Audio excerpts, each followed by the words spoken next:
किसी दिए हुए माध्यम में प्रकाश की दिशा का जो परिवर्तन है, प्रकाश की दिशा में परिवर्तन जो है उसे हम अपवर्तनांक के रूप में जानते हैं। ठीक है, यानी कोई दो माध्यम दिए हैं और दोनों माध्यमों में प्रकाश की दिशा कैसे बदल रही है, उस प्रकाश की दिशा में जो परिवर्तन होता है, प्रकाश की दिशा में जो विस्तार होता है, उसे ही हम अपवर्तनांक के नाम से जानते हैं, अपवर्तनांक के रूप में जानते हैं। तो हम क्या लिखेंगे, किसी दिए हुए माध्यम में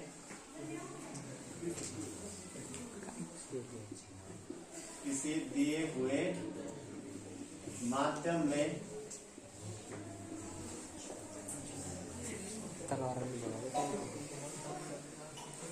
किसी दिए हुए माध्यम में प्रकाश की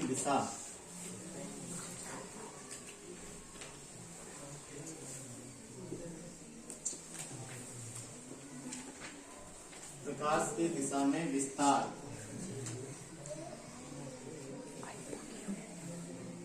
एवं परिवर्तन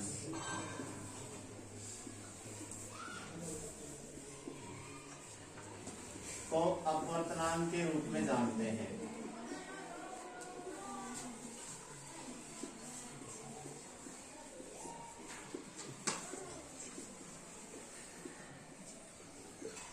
ठीक है, तो ये होता है अपवर्तनांक, जो क्या बताता है कि कोई माध्यम दिए हुए हैं, उन माध्यमों में प्रकाश की दिशा में कितना विस्तार होता है, प्रकाश की दिशा में कितना परिवर्तन होता है, उसे हम अपवर्तनांक के रूप में जानते हैं। तो जैसे अपवर्तनांक जो होता है वो दो प्रकार का होता है, पूरा चित्र बना के समझेंगे। तो अपवर्तनांक के प्रकार,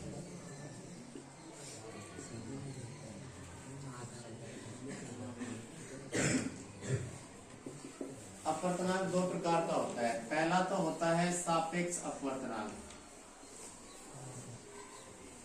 सापेक्ष अपवर्तनांक, और दूसरा होता है निरपेक्ष अपवर्तनांक।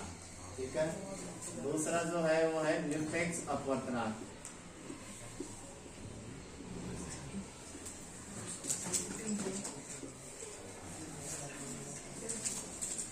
ये दो प्रकार का अपवर्तनांक होता है। तो एक तो है सापेक्ष अपवर्तनांक और दूसरा है निरपेक्ष अपवर्तनांक। दोनों की परिभाषा पढ़नी है। और जब निरपेक्ष अपवर्तनांक होता है ना, इसे ही हम अपवर्तनांक कहते हैं। जो सामान्यतः स्नेल का नियम हम पढ़ते हैं वो यही होता है, अपवर्तनांक ही होता है। ठीक है, अगर माध्यम एक वायु या निर्वात हो तब जाके, तो अभी पूरा डिटेल से देखना है कि सापेक्ष और निरपेक्ष अपवर्तनांक होता क्या है। तो हम बात करें सापेक्ष अपवर्तनांक की, तो सापेक्ष अपवर्तनांक क्या होता है, तो देखिए, यदि हमें कोई दो माध्यम दिए हैं, यदि हमें क्या दिए, कोई दो माध्यम दिए हैं, मान लो एक माध्यम है वो जल है, या फिर इसको नाम केवल हम ये दे देते हैं माध्यम एक, बस ये माध्यम एक है, और इसके अलावा नीचे का जो माध्यम है वो है माध्यम दो। ठीक है, दो माध्यम है। कोई प्रकाश की किरण आ रही है और प्रकाश की किरण किसी एक माध्यम में चल के और दूसरे माध्यम में या तो वो अविलंब से दूर हटेगी या फिर अविलंब की ओर झुकेगी, तो कोई भी कंडीशन हो सकती है। ठीक है, तो दोनों में से कोई भी बात संभव है, या तो अविलंब की ओर झुकेगी या अविलंब से दूर हटेगी। अब इसके लिए सापेक्ष अपवर्तनांक क्या होता है, तो उसको हम कैसे लिखेंगे। तो पहली बात तो अपवर्तनांक को हम लिखते हैं म्यू से। किससे लिखते हैं, यू नहीं, म्यू, म्यू है ये। ठीक है, म्यू आधा मैं और यू, म्यू। ठीक है, तो इससे लिखते हैं। अब इसमें लिखते किससे हैं कि जिसके सापेक्ष हम माध्यम निकालेंगे उसको पास में लिखेंगे। तो जैसे यहाँ माध्यम दो के सापेक्ष माध्यम एक का अपवर्तनांक, तो ऐसे लिखेंगे। अब इसे पढ़ेंगे कैसे, माध्यम दो के सापेक्ष, जो नजदीक है ना उसको पहले पढ़ेंगे। ठीक है, माध्यम दो के सापेक्ष माध्यम एक का अपवर्तनांक, माध्यम एक का अपवर्तनांक, उसे हम कहते हैं सापेक्ष अपवर्तनांक। क्या से आया,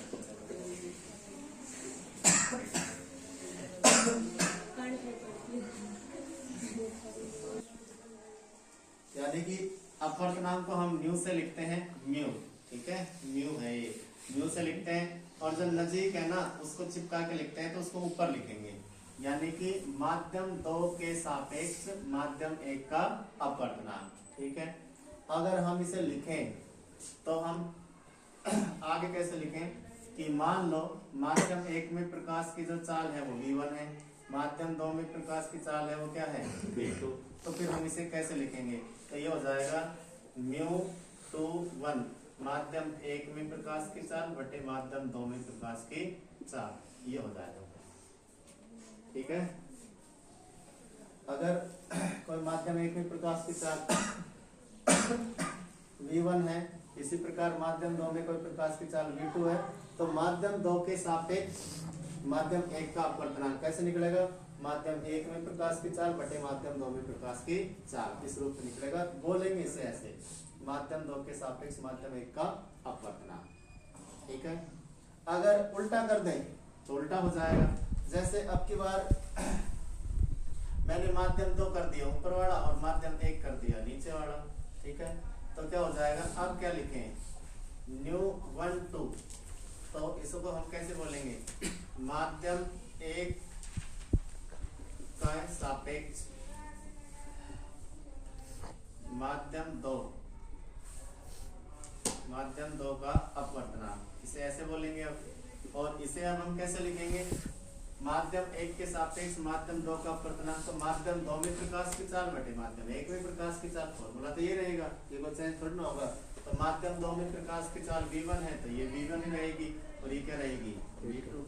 अगर ये चेंज हो गए, जैसे मान लो ये माध्यम 2 में वेग हो गया v2, माध्यम 1 में वेग हो गया v1, तो फिर ये चेंज हो जाएंगे, फिर ये v2 और क्या हो जाएंगे v1 हो जाएगा, ठीक है।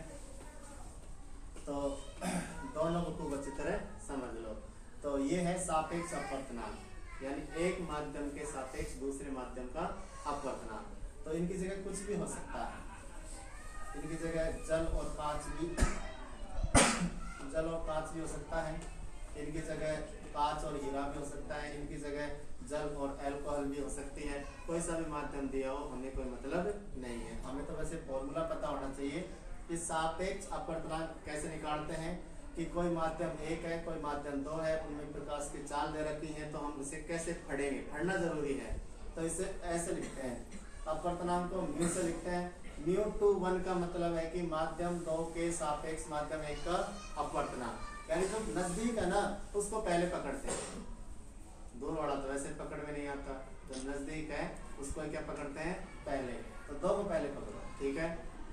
माध्यम 2 के सापेक्ष माध्यम 1 का अपवर्तनांक, तो क्या हो जाएगा, माध्यम 1 का माध्यम 1 में प्रकाश का वेग बटे माध्यम 2 में प्रकाश का वेग, तो ये तो हो जाएगा v1 बटे v2, यानी पहले वाली कंडीशन है, ये माध्यम 1 है और ये माध्यम 2 है, इसमें प्रकाश का वेग v1 इसमें प्रकाश का वेग v2, ठीक है, ये है।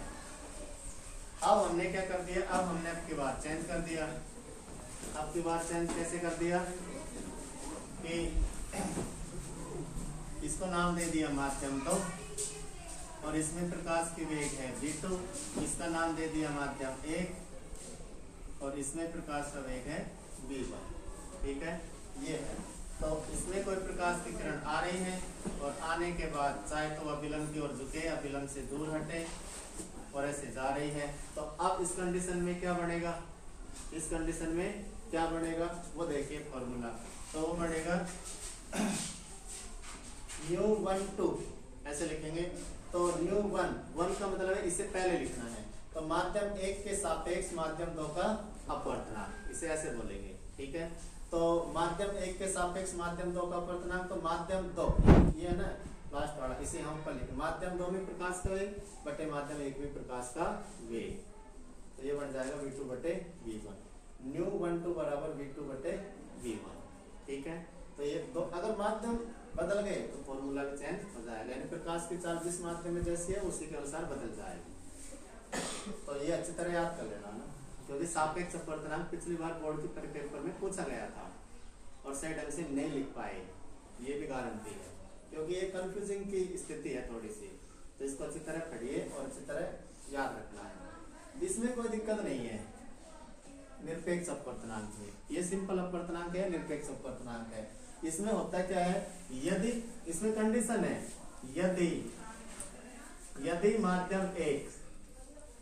यदि माध्यम एक वायु हो, माध्यम एक क्या हो, वायु हो या फिर निर्वात हो, बस ये कंडीशन है।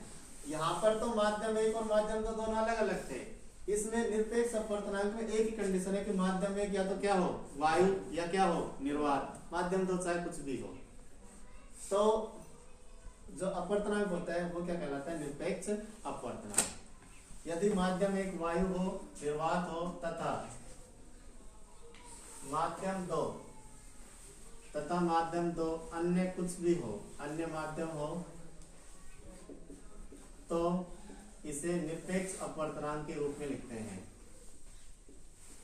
तो इसे हम निरपेक्ष अपवर्तनांक के रूप में लिखते हैं। ठीक है, किसमें लिखते हैं, निरपेक्ष अपवर्तनांक के रूप में लिखते हैं। तो माध्यम एक वायु है, यानी ये जो माध्यम एक है और ये नीचे माध्यम दो है, तो माध्यम एक तो वायु है या फिर निर्वात है, और वायु या निर्वात में प्रकाश की चाल फिक्स होती है। वायु या निर्वात में प्रकाश की चाल क्या होती है, फिक्स। तो वायु या निर्वात में जो प्रकाश की चाल होती है, स्पीड ऑफ लाइट, उसे हम लिखते हैं c से।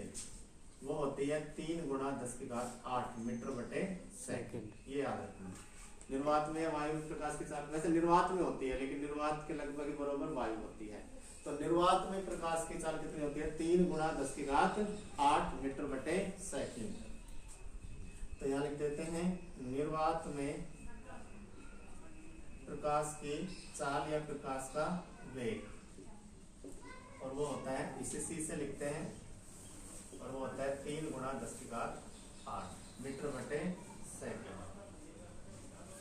ये है। अब माध्यम दो कुछ भी हो, माध्यम दो से क्या फर्क पड़ रहा है, तो हम इसको कैसे लिखेंगे, निरपेक्ष अपवर्तनांक को n, क्योंकि माध्यम एक तो वायु है, निर्वात, तो उसको लिखने की जरूरत नहीं है, केवल माध्यम दो ही है। माध्यम दो कुछ भी हो सकता है, तो n बटे माध्यम एक में प्रकाश का वेग, तो प्रकाश का वेग माध्यम एक में तो c है, और माध्यम दो में प्रकाश का वेग, माध्यम दो में प्रकाश का वेग कुछ ना कुछ होगा। तो ये बनता है निरपेक्ष अपवर्तनांक। ठीक है, दोबारा समझ लो। माध्यम एक निर्वात हो, कंडीशन तो निर्वात के लिए है। ठीक है, मैं वायु को हटा ही देता हूँ, तुम कहीं कंफ्यूजन हो जाओ। तो माध्यम एक क्या हो, निर्वात। माध्यम दो कुछ भी हो। ठीक है, तो इनका जो अनुपात होगा, इनके प्रकाश के वेगों का जो अनुपात होगा, उसे हम निरपेक्ष अपवर्तनांक के रूप में लिखते हैं। जैसे यहाँ हम मान रहे हैं कि माध्यम एक है या माध्यम दो है, माध्यम एक निर्वात है। ठीक है, माध्यम एक निर्वात है, निर्वात में प्रकाश की चाल अधिकतम होती है, और निर्वात में प्रकाश की चाल या प्रकाश का वेग होता है 3 × 10⁸। ये हमें मिल गया। तो अब इसी के अनुसार, मतलब सापेक्ष अपवर्तनांक के अनुसार फॉर्मूला लिखेंगे, तो क्या लिखेंगे, ν1 2 ऐसे ही लिखेंगे। ठीक है, तो ν1 में मतलब ν21, इधर देखो एक बार, ν21 इसमें हमने क्या लिखा, माध्यम दो के सापेक्ष। ठीक है, तो नीचे वाले को पहले लिया था। इसी प्रकार यहाँ क्या लिखेंगे, न्यू नीचे वाला 2 और ऊपर वाला 1। ठीक है, ये हो जाएगा। अब इसे हम कैसे लिखेंगे, माध्यम एक में प्रकाश का वेग माध्यम एक में प्रकाश का वेग कितना है, c। माध्यम दो में प्रकाश का वेग, यानी प्रकाश की किरण का कोई ना कोई वेग होगा, वो मान लिया v है, तो ये लिखेंगे। ठीक है, अब यहाँ माध्यम दो और माध्यम एक है क्या, माध्यम दो तो कोई माध्यम है, और माध्यम के लिए माध्यम दो कोई माध्यम है, तो उसके लिए हमने मीडियम ले लिया, मीडियम यानी माध्यम। और माध्यम एक क्या है, निर्वात। तो निर्वात को हम कभी 1 या 2 से लिखते नहीं है, निर्वात तो निर्वात है, वहां कुछ भी नहीं है। तो ये बनता है फिर वो केवल माध्यम दो का निरपेक्ष अपवर्तनांक कितना होता है, माध्यम एक में प्रकाश का वेग बटे माध्यम दो में प्रकाश का वेग। तो ये होता है निरपेक्ष अपवर्तनांक, और इसको केवल अपवर्तनांक भी कहते हैं, और ये होता है सापेक्ष अपवर्तनांक। तो दोनों को खूब अच्छी तरह समझ लेना, खूब अच्छी तरह याद रख लेना। अब हम पढ़ते हैं कुछ महत्वपूर्ण पदार्थ हैं, अगर वो माध्यम हो तो उनका अपवर्तनांक कितना होगा।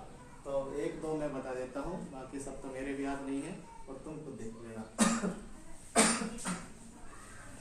तो एक तो हम लिखते हैं पदार्थ और उसका अपवर्तनांक, एक पदार्थ, और दूसरा हम लिख रहे हैं उसका अपवर्तनांक। जैसे वायु है तो वायु का अपवर्तनांक होता है 1.0003। कितना होता है? 1.0003। बर्फ का होता है 1.3। बताओ कितना होता है? 1.31 के आसपास होता है शायद। 3 लग रहा है। जल का कितना होता है? 1.33। कितना तो सही है ना? जल का कितना होता है? 1.33। इसके अलावा